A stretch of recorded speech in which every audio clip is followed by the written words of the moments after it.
Are you still wondering about the things you might have missed in the Hour of Joy? After we get Catnap taken down by the prototype, we plug in the big battery and meet up with Poppy. After turning on the gas production zone, she praised us for all we'd done and presented a tape they like to call the Hour of Joy. From what we see on the tape, it looks like this was when all the toys decided to rebel against the scientists working there to experiment with them. But what was the Hour of Joy? What started it? And how does it change the story of Poppy Playtime? By the end of this video, it'll all make sense. The Hour of Joy was the ironic name of the incident when the monsters of the Playtime factory rebelled against the employees of this factory who performed inhuman experiments on these toys, and they resulted in getting what was coming to them. But hold on a second, not everyone on the human side deserves our hate. We're talking about kids from the orphanage who died because of the factory's experiments and the everyday workers who didn't know about the dark side of their company. Almost everyone died, and to make things worse, the toys started turning on each other, thinking they could trust one another. The whole story is a bit complicated, like a puzzle, though we are shown directly on the tape what happened at the Playtime factory. The leader of this revolt, the leader of all monsters, is Prototype, or as they call him, Experiment Number 1006. Like the other monsters in the game, it was also a product of the Poppy factory, but it seems like he got the short end of the stick. A scientist named Dr. Harley Sawyer, the brain behind making the more giant monsters, wanted to get some information out of Prototype. The Hour of Joy was one of the big events at the Playtime factory on August 8, 1995. It was a nightmare day, all kicked off by the Bigger Bodies project messing around with orphans and workers. The Prototype, looking for serious revenge on Playtime Co. because of the experiments, was the brain behind the Hour of Joy. It ended with every person in the factory being brutally murdered, and their bodies were dragged down to the darkest parts of Playtime Co. to be used as food. That's the simplified version, but what exactly went down on that tape? Let's break it down. At 10:45 a.m., Kissy Missy was on her way to Playcare on a train. At 11 o'clock a.m., the Prototype and his crew kicked off a massive rebellion against the employees.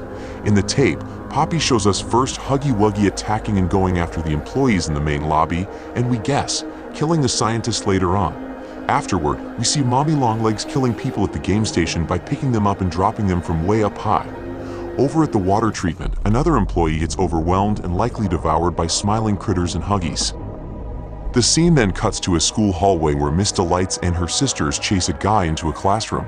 Then we see Kissy Missy knocking out some employees and moving them around. Boxy Boo pops up in a hallway, messing up an employee pretty bad, before Catnap is shown in Playcare, looking around for anyone left while throwing a body onto the counselor's office steps. The last part of the tape takes us through places we've seen in the first 3 chapters, like Make a Friend, the game station, Playcare, and the path to Poppy's room, all of which are filled with bodies. Even though an emergency warning went out to tell everyone to be careful, nearly every employee in the place got wiped out by the toys in the factory, no matter if they were in the wrong place. And here's something spooky, you can also hear this mess going down in the dream we have after Catnap's attack in the counselor's office.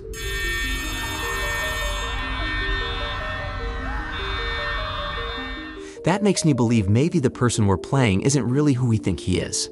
Anyways, the lucky few survivors, like Left Pierre, were forced to hide while attempting to escape. Who knows what became of them? The sudden disappearance of all the employees led to the doors shutting for good at Playtime Co., and it's a big question if any investigation was ever launched. The toys celebrated this big event as the Hour of Joy, with the monsters remaining in their previous locations. And again, all the people who got knocked off were dragged down to the darkest parts of the factory to be consumed by the toys as a form of food. So here we are, we're left wondering how Prototype managed this whole event, convincing all the toys to jump on board with everything, but they were able to communicate back and forth with him. It's been said that the Prototype was constantly under watch, tagged as the golden ticket for what they were trying to create. However, the scientists messed with Prototype to get extraordinary things from him, but it went wrong. The Prototype was super bright and used parts from his alarm clock in his room to turn off the camera, watching him for a little while. After the camera was turned back on, they found the room empty. One of the scientists checked it out, discovering that Prototype was hiding from the camera's blind spots. But he took this chance to run for it as the door opened. However, in a quick move, another scientist outside the room used a remote device to close the door, resulting in the Prototype killing the scientist who was still in the room. But why does this matter? Well, in the final log tape we hear from Chapter 1, it's revealed that Prototype managed to break free and disappear, and shortly after, the Hour of Joy began. On top of his unparalleled intelligence, Prototype can also mimic any voice he hears. During his conversation with Harley Sawyer, we hear Prototype switching up multiple voices when he speaks. I possess A question. And you know what? We listened to this ability throughout the entirety of Chapter 3. Thinking it through, there's a good chance Prototype used his voice ability skills to trick the scientists into allowing him to escape and even to manipulate the orphans at Playtime Co., especially one kid named Theodore Grinnell. Theodore, an orphan who later became Catnap because of his connections with the Prototype, might be a whole story. Let me know in the comments below if you want me to make a theory on Catnap's origin story and how he came to be. So with that being said, the Prototype may have been sneaking around Playcare, sharing his escape plan with the other toys, with some being on board and some not. They were all up for giving the employees a hard time, but further plans were different regarding their willingness to play along with them. Kissy Missy is a perfect example, as she shows what she's made of when you catch her breaking free and attacking the scientists. But it's unclear if her attack killed the scientists. It might be that some other toy came by to finish the job. If you take a moment to think about it, considering who Kissy Missy is, her personality and caring nature, it adds up. She's willing to attack the scientists to stop them from experimenting on her, but that's where she draws the line. This explains why she's seen as an ally throughout chapters 2 and 3. Doggy Day falls into a similar category, even though we don't see him during the Hour of Joy. We don't have exact dates for Catnap and Prototype tortured Doggy Day, but the only logical time, it must have been right after the Hour of Joy. I mean, it would make zero sense for them to be able to torture Doggy Day while the employees were still around. So it's safe to say Doggy Day was probably on board with the Hour of Joy itself. Anything to end those experiments. But as things started to take a darker turn, beyond just stopping the experiments, he wanted no part of it. That's likely when he decided to stop, which led to the torturing. Who survived? From what we've seen on that tape, it doesn't look like any humans made it, as indicated by the dead bodies everywhere in the Playtime factory and the hint that they were eaten.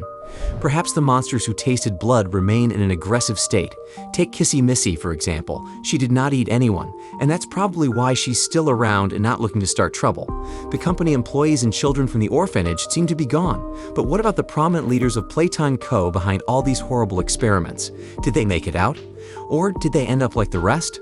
We do not get an answer to that, especially the main villains of the Playtime management, like Left Pierre and Dr. Harley Sawyer.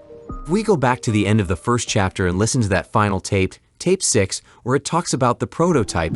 Coordination and cooperation is evidently within his skill set, as well as the skill set of all other experiments of his type. Though still missing, today's events are no doubt in relation to him. His absence was a flaw in the scientific process, which should have under no circumstances been left unaccounted for. That's why I'm making this log, so that the same mistake won't be made twice. Any future experiments will need to be contained and disposed of in a secure location. I'm not worried about myself. One breakthrough and I'll be back. We must forge onwards in the name of science, whether those who are beneath us understand it or not. End of...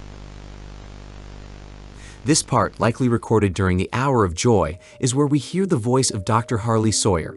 He's not too worried about himself. He is very confident and says that everyone should move forward with science, no matter what. Overall, the Hour of Joy was like a massive jailbreak, with one prisoner being the show's leader. And while it sounds a bit out there, but all the prisoners went and overpowered all the guards working there. If you think of it as them trying to break out of a place they didn't want to be, not all of them would like to go about it in the most violent way possible. Alright, what do you all think about this? Why did the event we now call the Hour of Joy happen? Please share your opinions below. I would like to read it.